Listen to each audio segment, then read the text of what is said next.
Hey all, happy Sunday. And I've just come off the radio here with TNT Radio live in Australia with Darren. And we had a great discussion on the hate speech laws and the immigration issues and all the things that are happening in the world today. And I gave all the context for where they're all coming from, the why, if you will.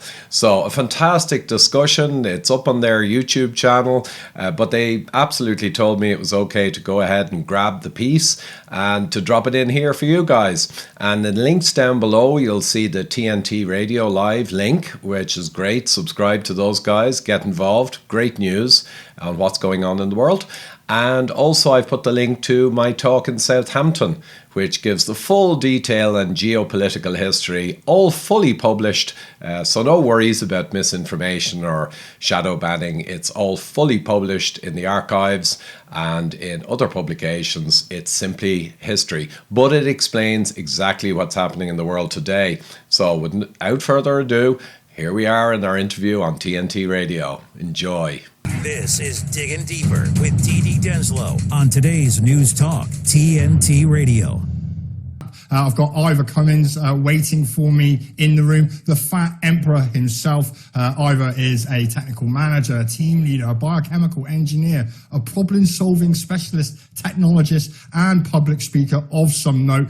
He has recently recorded and given a talk called Governing in a Planetary Emergency. There was actually a part one to that talk that he gave, which was about nutrition. I know we said, we'll quickly have a little mention about Eric Clapton to start with, but I'm going to ask you for some nutritional advice because I bought a new top yesterday. I keep showing it off. And then I looked sideways in the mirror after my friend who's down from London and said, Darren, you look pregnant, when I asked her how I looked with my top. And I think I have got a massive sugar belly that I didn't notice because I'm always looking in the mirror front on.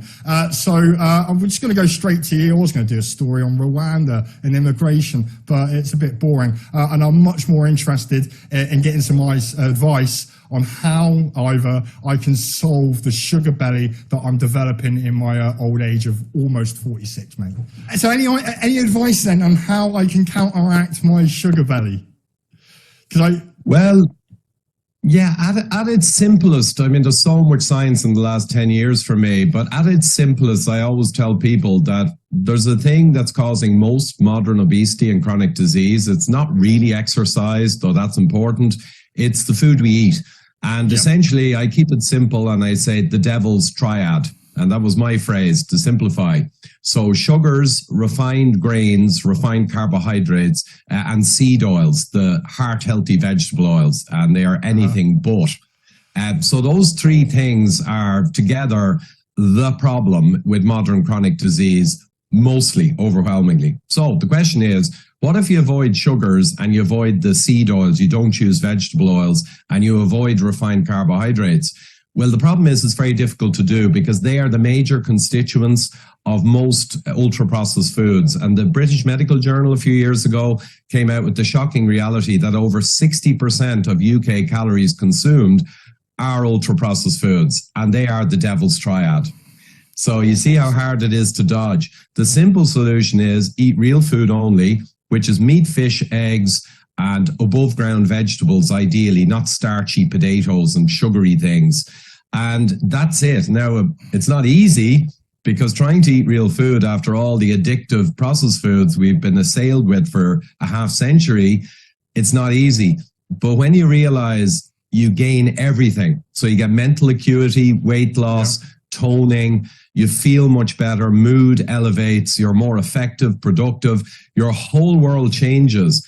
That's how big the prize is to just eat real food. It's not just a bit of weight loss. It's everything.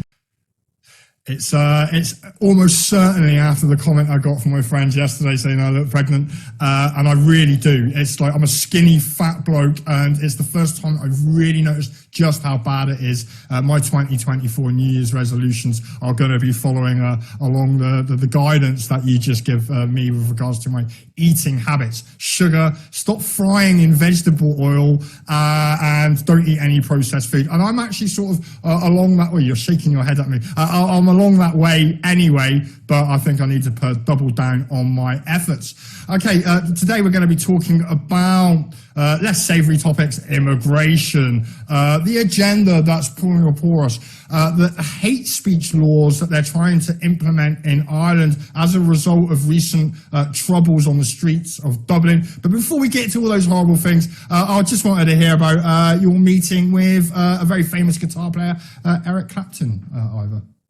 Yeah, well, actually, I don't know how, I don't think it's particularly private, but he did a small charity concert in London. And because he had been very affected by the COVID kind of madness in many ways and the mass medication, and he publicly had interviews on this, and he did name check me. But I was delighted last week when he had obviously decided there's a whole bunch of people maybe who deserve some acknowledgement.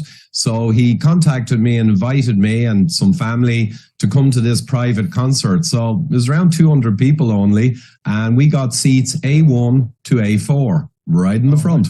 Ideal, front row, and you've got a name check as well, so that's definitely worth putting on as a notch on your bedpost, mate. Okay, let's get straight into it. So what I wanted to talk to you, I've got a few, but none as deep a notch as Eric Clapton is. Ireland. What's going on in Ireland, Ivan? We've got mass uncontrolled immigration right across Europe. Ireland seems to be a particular hotbed or welcoming place for people from Africa and other far-off destinations around the planet. You've got an incredibly woke government in Ireland. We've seen that there have been some crimes that aren't hate crimes. They're just stabbing of children. You know, this is diversity is our strength. What's going on in Ireland at the moment, mate? Yeah, well, I mean, I said, Darren, many years before even COVID, which triggered all of the last few years of madness on climate and trans and all the other stuff and mass immigration, many years before any of that, I said Ireland was basically a vassal state of the pharmaceutical industry. So around 60% of our GDP was biotech and pharma. All our politicians just fall to their knees in front of big corporate, big pharma, because they get jobs and they get, you know, they give tax breaks and they get a lot of money in and GDP. So that's the way it was. But now, since COVID, Ireland clearly is not just a vassal state of big pharma. It's basically a vassal state of World Economic Forum /UN/EU. So we're kind of a test bed or a prototyping bed to try out the most insane, dystopian, crazy stuff that they can think up top. And like everything I'm going to say in this conversation is all published, all referenced in Rockefeller Archives, UN, EU, zero conspiracy theory. And it's actually quite simple to work out. I mean, it took me a few months in COVID to get a grasp of the full root cause picture, which is my specialty. But once you get it, like in a real complex problem, once you put it together and you've double verified with experts all over the world and you've documented everything, it actually is quite clear. So we can talk through some of where it's coming from. But yes, Ireland, the hate speech laws they're bringing in, we can talk about, they're insane. The reaction to the stabbing of those poor children and the teacher was utterly insane. And like, it is surreal to a lot of people who just can't understand, how can this be happening in Ireland? But actually, the reasons are, you could say they're complex, but they're actually quite simple when you understand all of the pieces, the drivers, and who's driving what. So let's just start with immigration. I've got an article here. It comes from an Irish mainstream media outlet. It says Ireland says it's not able to house all those asylum seeking in the Republic of Ireland. There are tent streets, tent cities appearing on Dublin streets. The Republic is currently accommodating more than 100,000 people. I'm assuming these are legal immigrants. How bad is the immigration situation in mainland Ireland? And why are we being flooded with people from all around the world and into Europe? Right. Well, the why question, okay, is a big one. So we'll put that aside for a moment. But suffice it to say, It's being driven from the top, and we can talk about that shortly. And that's why the crisis of accommodation on the ground simply doesn't matter. Our own politicians who are force feeding and ramming migrants, economic migrants overwhelmingly, I would say, into the country, they're simply responding to directives. And those directives and where they come from don't care about a lack of accommodation. That's just the basic fact. So that's how you have this hard to understand scenario where the ordinary person in the street can't understand why all our politicians in lockstep are stuffing the country when we don't have capacity even if we wanted to, and we want to be good people and nice people. So that's that. The situation's very bad. I give an example, an actual fully published in the newspapers example. In the southeast of Ireland a few weeks ago, they had a nursing home for a community of around 1,200 people, I believe, and it was being built and it was badly needed.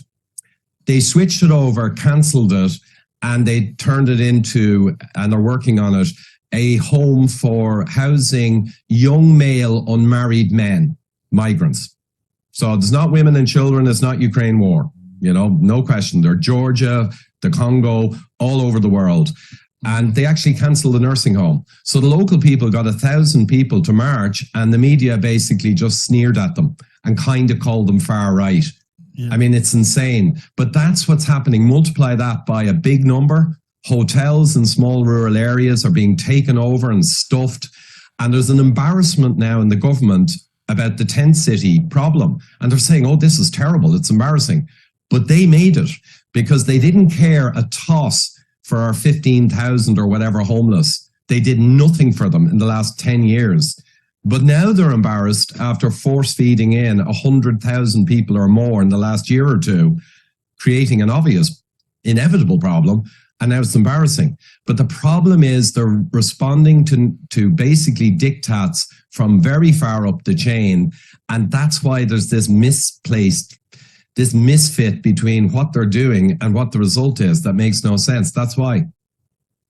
And is the Irish government still, I'm assuming it's a stupid question. I know it's a stupid question, but I'm going to ask it anyway. Are they still bringing in or are people from around the world into Ireland now? So we've got tent cities on Dublin. They're going, oh, look, this is terrible. How did this happen? Bring in more immigrants. Is what happening? Is it just going to keep filling up the country there?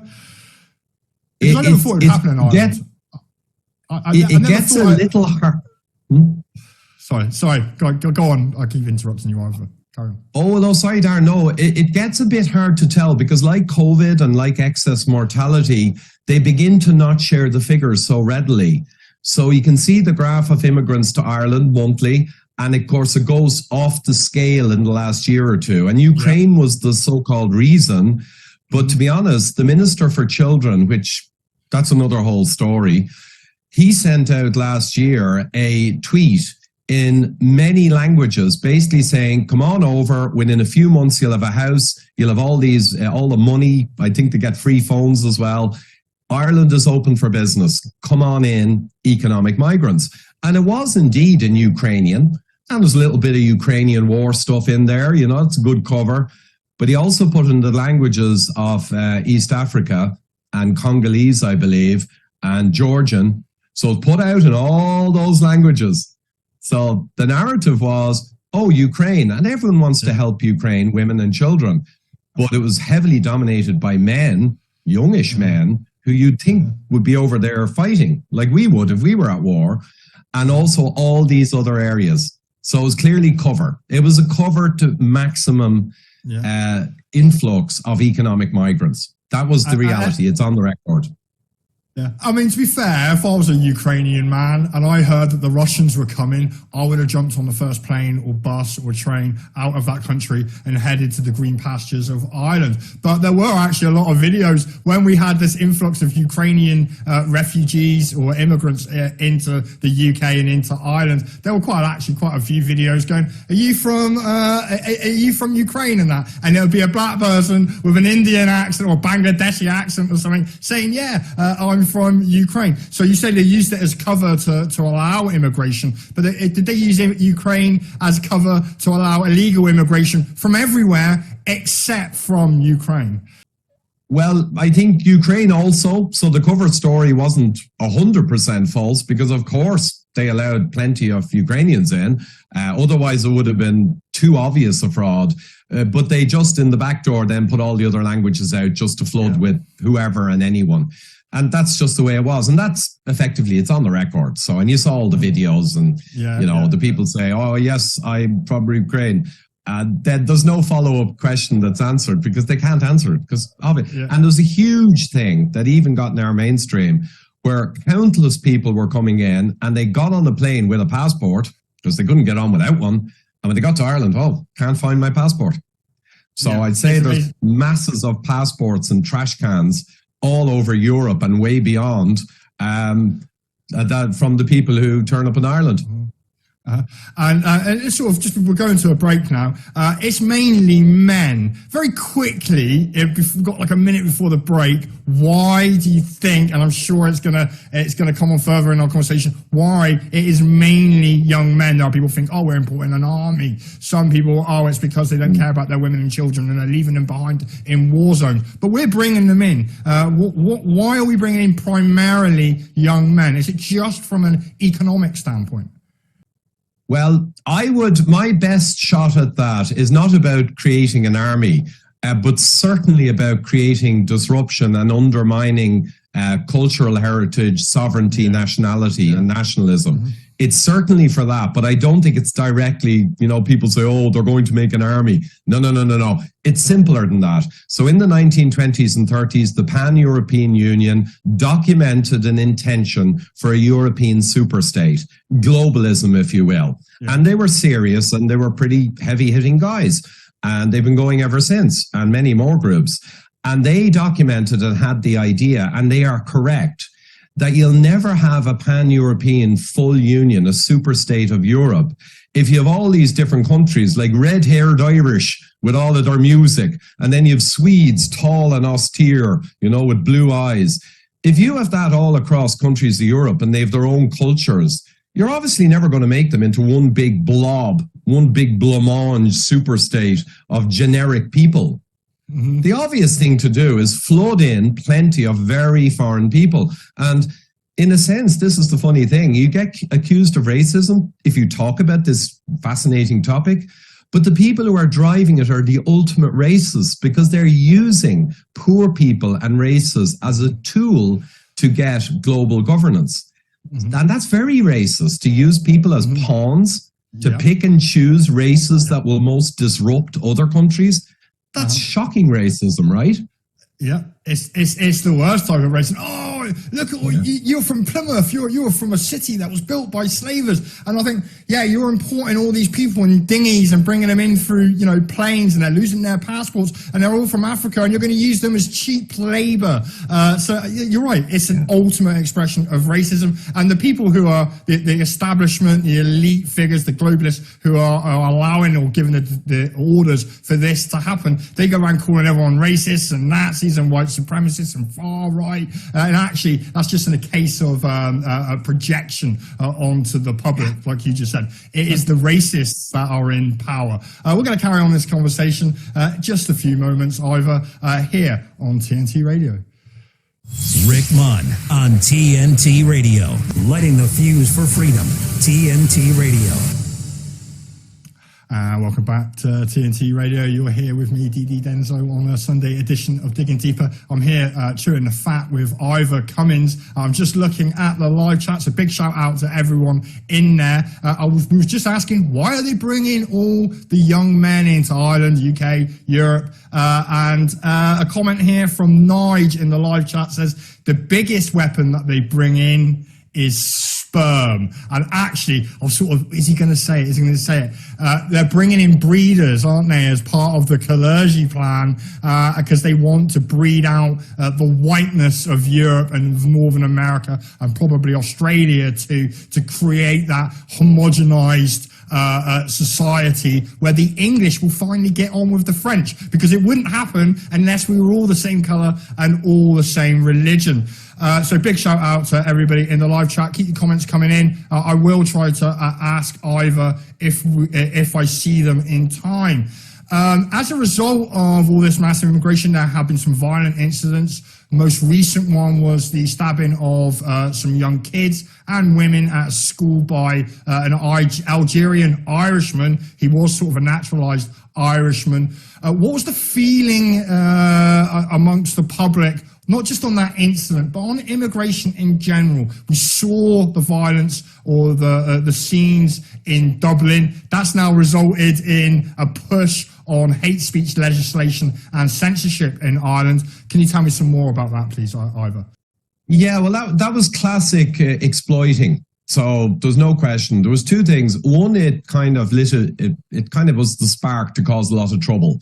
And it's very important that people internationally realized the videos were clear as crystal. These were not far right. These were not ideologues. These were young hoods in hoodies who smashed windows, looted buildings, and set police cars on fire. And it's happened before in Ireland's past, so it was nothing to do with far right. You could say these young hoods were angry about migrants. You could even say some of them were a bit racist or whatever, but that's not the point. But the government jumped in and screamed, I said, like a demented rosary, the repeating of the rosary in Ireland years ago.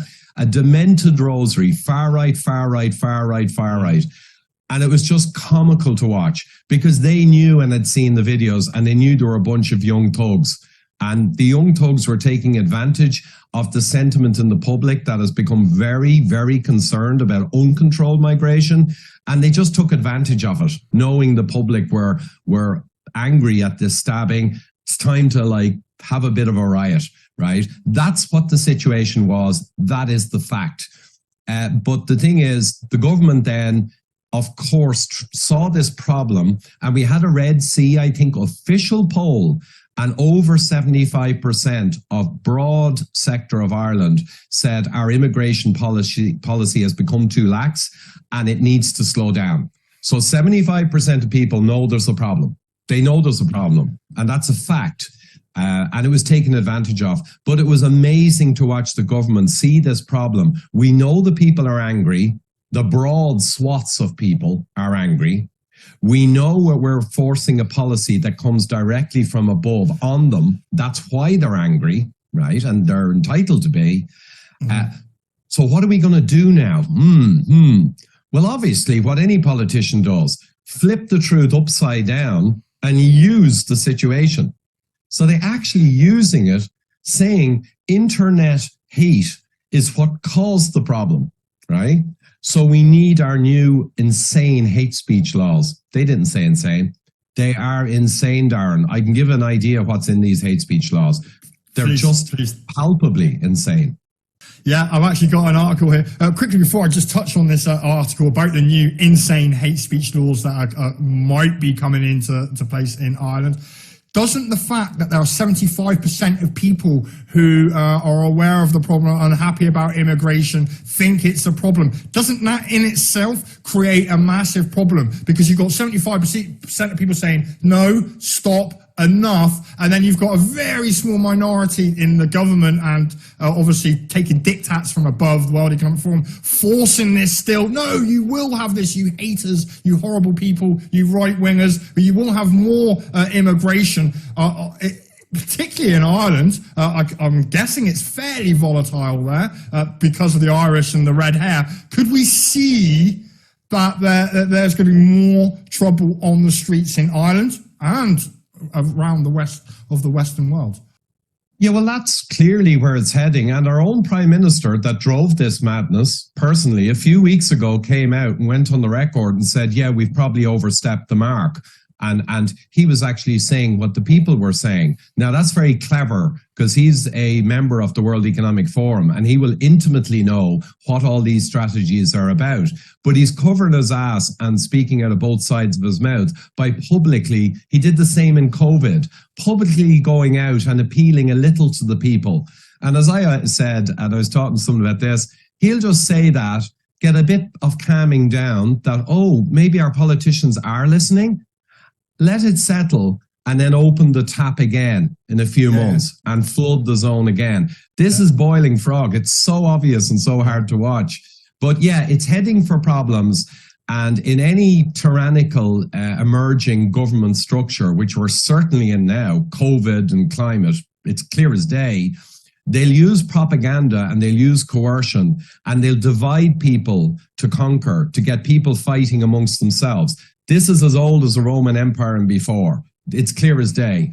But when you actually get to a point where the propaganda ain't working quite enough, inevitably you have to go to force.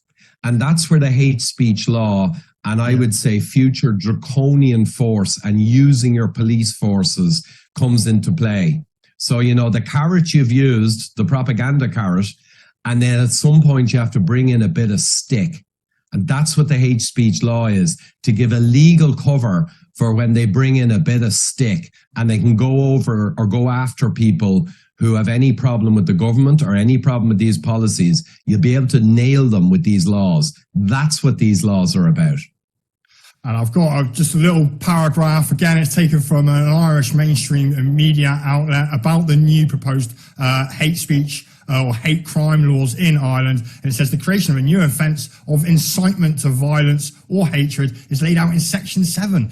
The offence will be based on a person communicating material to the public that's likely to incite violence or hatred. The threshold for this offence is intent or recklessness. So this means the person actually intended to incite violence or hatred. Furthermore, in Section 10, there is an offence for those who create content that would incite violence with the intention of communicating it, but have not yet publicly communicated. So I can have some memes saying, a picture of some boats on a dinghy saying, we need to stop immigration. That could be considered, according to this new proposed Irish hate crime law, as incitement to violence. I could be punished, maybe even in prison for that, and yet it's never gone any further than sitting on my phone. Are the Irish government going to be able to actually implement this, and what pushback is there in Ireland to it?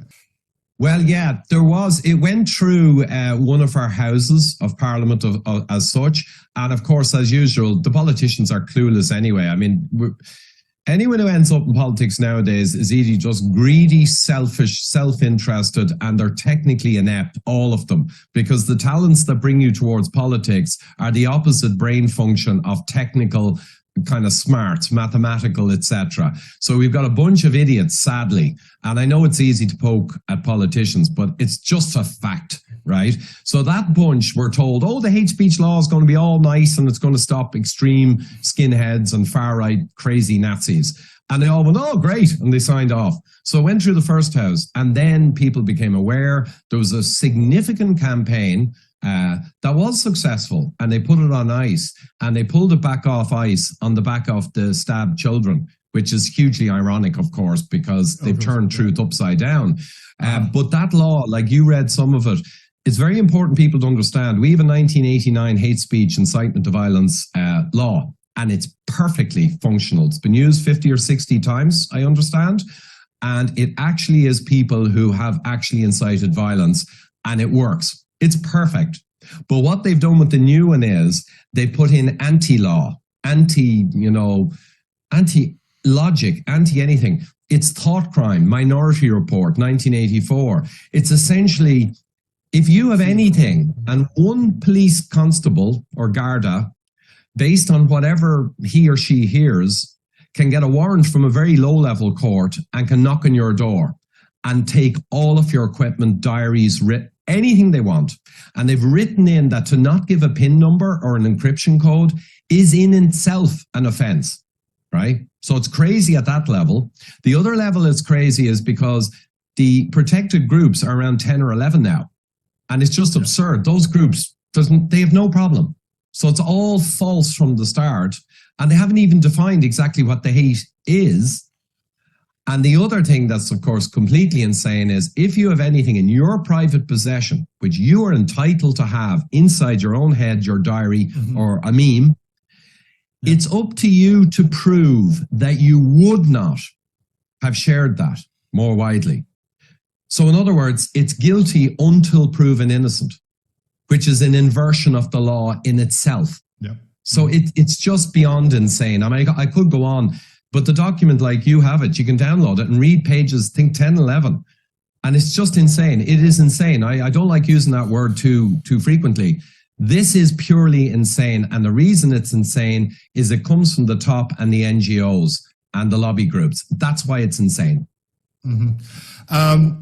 It is, and there's nothing more personal than your phone. And you just said, oh, it's up to the individual to prove that they weren't going to disseminate or publish something that was on that phone. That's going to be real difficult to do. Because you go, why have you got that immigration meme on your phone? Oh, I just liked it. Oh, no, we think that you was going to send it out. You can't prove otherwise. I'm not sure how that's going to be effectively enforced if that law is implemented, but they probably will use force in order to implement it. And quickly, before we didn't go on, so you wanted to say something? Oh yeah, no, I just got to say, you did ask me that specific question. Yeah, a lot of people have raised the point that it's not implementable because it's so absurd. The problem is it gives a chilling effect, even if it's not really implementable in a real way. It's a chilling effect. It's to make everyone self-censor. So self-censor. And that's one of its massive dangers. Also, during COVID, people brought cases against the absurd anti-scientific masking and a lot of the other nonsense, and they had the data to prove they were correct. And they used a judge at a low level to throw the cases out before they ever got in the court system. So the judges who are meant to be independent, we saw in COVID, they were on the blower to the government in some way, shape or form, or on the golf course, but they knew the way the wind was blowing. And therefore they didn't act as judges, as real judges. So they'd be the same for this. You'd have these bizarre findings against people who are kind of enemies of the government. And the judges will roll with it, not 100%. But in general, it looks like the judiciary now is rolling with the narrative. Yeah. They've all been corrupted and infiltrated by various organizations, supernatural organizations. Yeah. You've mentioned the WEF, the UN, the WHO. They seem to have a massive controlling influence over our politics and the agenda that's moving forward at a rapid pace. Very quickly, before we start talking about the WEF and some of the content of the speech that you gave in Southampton recently, you said that some politicians intimately know what the plans are, what the instructions they're receiving, what the purpose of those instructions are. Do you think that's actually true, or are they just like like Varadkar in Ireland is just a puppet? He just gets told what to do. He doesn't question. He just does. He just does exactly what he's told to do, and therefore he has a very nice, happy, comfortable life in accordance with his master's wishes. Do you think they intimately know what they're doing? I'd say, well, certain people, like, again, I can't prove this because this is an opinion, but the likes of Coveney, who was spotted years ago in Europe with some Bilderbergy type people in the street, and I would say from everything he's said and done, Varadkar also was personally on stage with Klaus Schwab, so he wouldn't be your average puppet. They have 4,000 young global leaders who have gone through the program, starting with Bill Gates, and then we have Macron, the lizard in New Zealand, Ardern. So I'd say the people like that in the Young Global Leaders program who have got to high office, they in general would be very knowledgeable about the full strategies for a super state of Europe and a world government, I would say. A lot of the other politicians, however, will be just useful idiots. They won't really know much at all, and they'll believe the nonsense. I wouldn't have much doubt of that. But I will say something, this is funny. We met with some business people and medical people, pretty senior people. We were in a group trying to explain to the government with white papers in September 2020, the data on COVID. And we met with a very senior politician, and it was in secret, obviously, but not illegal, but it wasn't secret.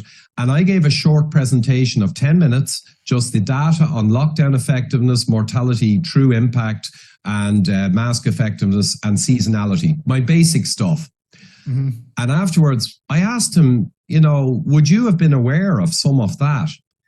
And he said, well, actually, I am aware of most of it. And he said, you'd be surprised at how many politicians in the Dáil would pretty much be aware of that. But he said, the point is, they all know don't say anything. That these whole things that are transpiring and occurring, they come from very high up and they're agreed at very high levels. Therefore, as an Irish politician, just keep your mouth shut. And people just understand that, even if they don't know the detail. Yeah, and they wouldn't be in the positions that they are if they weren't the type of person who was just going to do as they're told and keep their mouth shut. Otherwise, they wouldn't be there. That's why I can only get 5% of the vote when I stand in a local election, because I'm not somebody who's willing to say yes and no and wear a rosette. Okay, we're going to go to a break now, Ivor. When we come back, I want to talk about the content of, I know it's been sort of an undercurrent to our conversation, but the content of your speech in Southampton, which I listened to this morning, it was very good. And you talked about Agenda 2030, the whys of what is happening. And more importantly, I want to pick your brain for some solutions, if you have them, because I am sort of bereft of ideas other than pitchforks. So please stay right with us here on TNT Radio. You're listening to Digging Deeper with Dee Denslow on today's News Talk Radio, TNT. Welcome back to TNT Radio. I'm here for the next 15 minutes. I'm chatting away with Ivor. I can see comments coming in on the live chat here on the tntradio.live website. All positive. Darren, your chat with Ivor is excellent. Any chance you could do a clip video of you and Ivor onto Twitter. TNT are in the process of putting video out in podcast form. We are live on YouTube and Rumble and Odyssey and Facebook and wherever else. But we haven't quite got round to getting all the podcasts out in video, but that should be coming very shortly, and I'll speak to somebody to get some clips of me and Ivor chatting together. Ivor, we were just talking about YouTube and censorship. I've actually had 2 videos taken down for medical misinformation. You were saying that you was analysing the metrics, and you think that it's actually fairly safe now to talk about vaccine now that the rollout is complete, but you can't criticise the WEF or climate change. That's what you were saying. Is that right? Well, that's what I've been observing. So I had a few LinkedIn posts taken down and I had a few YouTube videos demonetized. And basically the common factor is climate discussions and WEF UN or Dr. Nordengard's, which was the basis for my Southampton talk. So the spotlight now, if you talk about vaccines killing people, yeah, they'll still knock you off maybe. But I haven't really been spending time on any of that.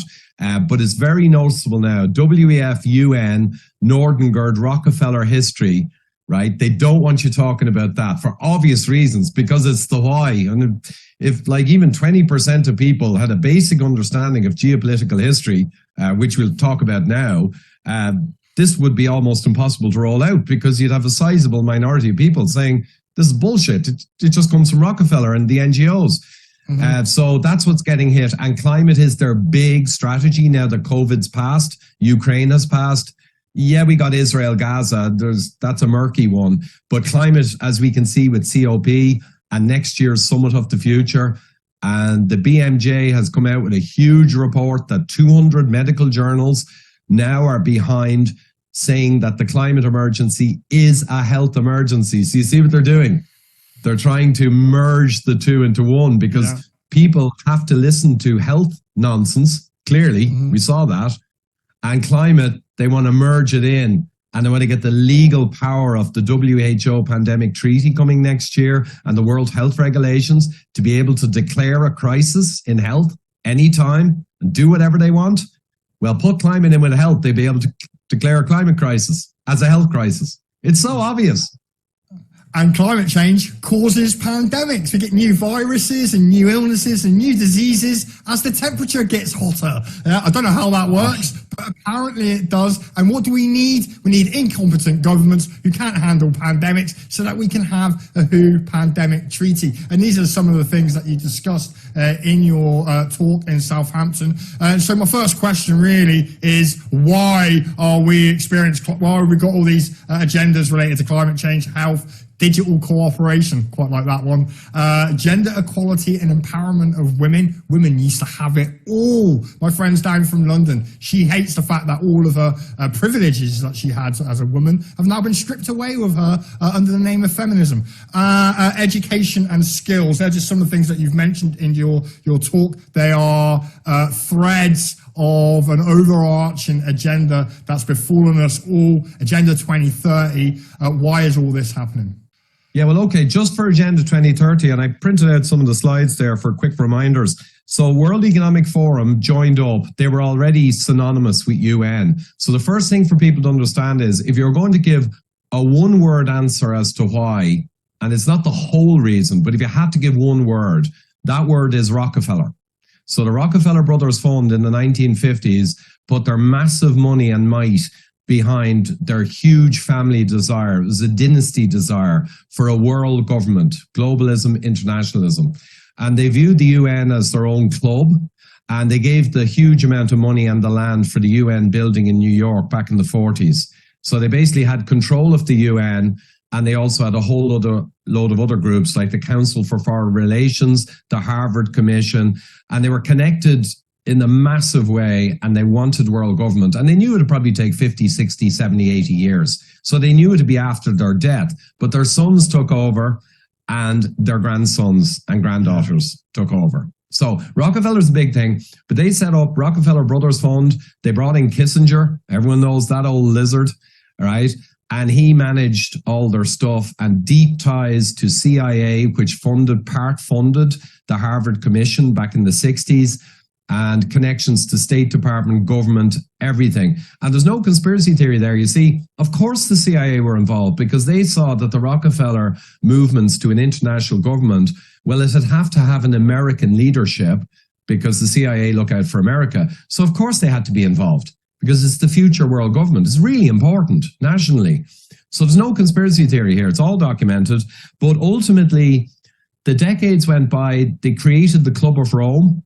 That's really important. 1968, richest man in Italy funded it. And it was a rich boys club to create climate catastrophe fear. It was a terrorist type group in a way. And the richest man who funded it was, what's his name again? Giovanni Agnelli, a richest man in Italy. He was a personal friend and on the board of Chase Manhattan Bank with David Rockefeller.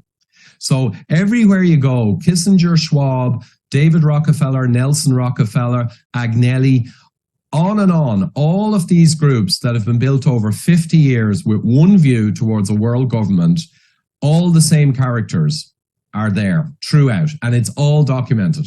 That's the beauty. We don't have to talk about weird stuff on Facebook, all documented. So the Club of Rome is really important, and this is key. 1968, that was set up, and I'm just going to read from one of their official documents, actually in a book, The First Global Revolution. And it looks like a communist manifesto. It's got all red all over it and big black letters. That'll tell you. These are ultra-rich capitalists, but they're using the Marxist nonsense to get power. And the people fall for that because it's all about all of us together. But anyway, they said, in searching for a common enemy against whom we can unite, i.e. the ultra-rich and the power brokers of the world, we came up with the idea that the threat of global warming, water shortages and the like would fit the bill. They said this. They're admitting that would fit the bill. We can use that. So these people decided that climate disaster was a strategy to get global government long before any scientists were involved. Now, of course, through their UN and the UN IPCC, the International Panel on Climate Change, over decades, they funded and funded and funded climate disaster modeling. And they got rid of all the scientists who were saying, I'm not sure I agree. And they've ended up with a whole field full of yes men and yes women. You see, it's not hard. It just takes many, many decades. And that's what they've got now. This document also said, and it's a quote and published, all these dangers caused by humans, supposedly, the real enemy then is humanity itself.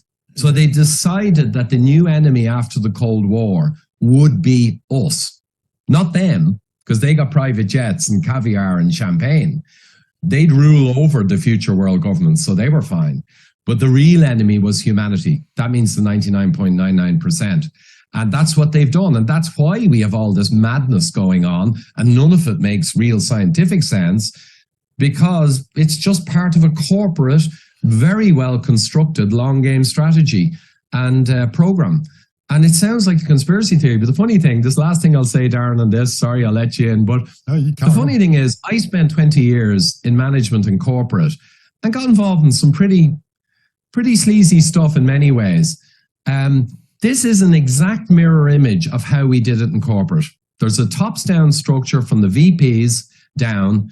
The management layer imposed the strategies, and we also weed out engineers who have ethical concerns against certain manufacturing, mass volume production of stuff that maybe will fail before it should, because more profits. This thing I'm talking about is exactly what we did, just at a much higher level. But the beauty of crony capitalism, corporate capitalism, working with government, which is fascism, the definition of it, the beauty of it is it's scalable. It's so organized and structured, it is scalable up to any level. So people think, but how could this be happening and coordinated?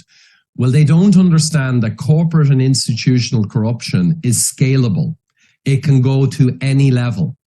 That's an important thing. And that's why we have a problem, essentially. And we saw that actually with COVID, with the fact that it was a global event that involved every single country, apart from the poorest who couldn't afford tests. So they didn't have a pandemic, like Nepal in some places in Africa, but they didn't matter. So we saw how scalable it was with respect to that. You mentioned that, the problem on Earth is humanity itself. I think some of those scientists who are going along with the climate change narrative for a few dollars call it the disease of the Anthropocene. They actually view the public as a virus on the planet, and that might be, well, they want to get rid of some of us and reduce our numbers because we'll be easier to control. I'm being a bit conspiratorial there, Ivor. I apologise for that. What are the solutions to this? What can the public do to push back? Because I think they are waking up. Not enough, not in big enough numbers. There's no riots, no pitchforks yet. I keep saying we need some pitchforks. But people are waking up to it. And I think climate change is the narrative, which is the underlying narrative, that's actually helping people wake up, because people can see the weather when they look outside their window. What can those people who have woken up, apart from waking more people up, do to push back against this agenda? Because we're running out of time. Okay, we're going to be quick. So the thing about climate change, of course, changes, and there may very well be an effect from human intervention, but there's no way it's a catastrophe, and there's no way it's relevant to a big problem in the next 100 years. So the climate change science is so ludicrous in its fundamentals against clear facts, like you can see yourself. That's why it's having an effect of people beginning to think, what the hell's going on? It gives COVID a run for its money in terms of ludicrousness. What can we do? The big thing is, unfortunately, it sounds a bit weak, it's awareness. If 20% of people had a good grasp of this story from Southampton, which is Dr. Jakob Nordengaard's, and we got it shared enough, it's all geopolitics, all documented. The one thing I tell people is, don't talk about chemtrails. Don't talk about 5G. I don't care if they're real. I don't care if they're a problem, right? Don't talk about stuff that is not fully published and documented. Because if you do, you're going to lose the room. Yeah. You'll just have an echo chamber of people who are angry and they know something's wrong and they're jumping on every latest supposed threat. This stuff, the Nordengaard story, the geopolitics, the fully documented history, is self-evident proof that what's going on is a scam. It's self-evident, right? We need to focus. They know that if a large minority were aware of the geopolitical history, this is just history, then they would have a massive problem, because people increasingly would just not listen, and they would not accept their own politicians being the butt puppets of a bunch of super rich guys, right, who are gaming us all. So I think the awareness is huge. The other thing, it's like a two-hander, is do not comply and do not engage with the nonsense. So use cash, minimal electronic. Keep the systems of freedom alive. Get local producers of food. Make an effort. If you can, pay a little more. Real food locally. Support the farmers in their struggle because they're going after the farmers. Support your farmers. Support the people that make the food because we're dealing with not lizards, as I forget who used to say. No, these are just ultra-rich, very nasty men who have realized that they have more money than they can ever do anything with. Their need, their lust is for power and control. They want to run the ant farm. It's their desire because they have more money than they can do anything with. And Bill Gates is crystal clear in that position. So are all the others. Don't let them do it. Go to the real people, the 99.9% who produce your food, who are part of your community, and band together and push back on your idiot politicians and tell them you won't accept them getting votes from you and immediately asking the boys up top what they want them to do. Yeah, mass non-compliance is probably our way out of it. I see there's some people also saying, Darren, now I think pitchforks is also a way out of it. I'm concerned that ultimately, mass non-compliance will probably just be met by force by the establishment, and we are barreling towards a situation where we might have guns on one side, pitchforks on the other, and it will be a battle to see who wins.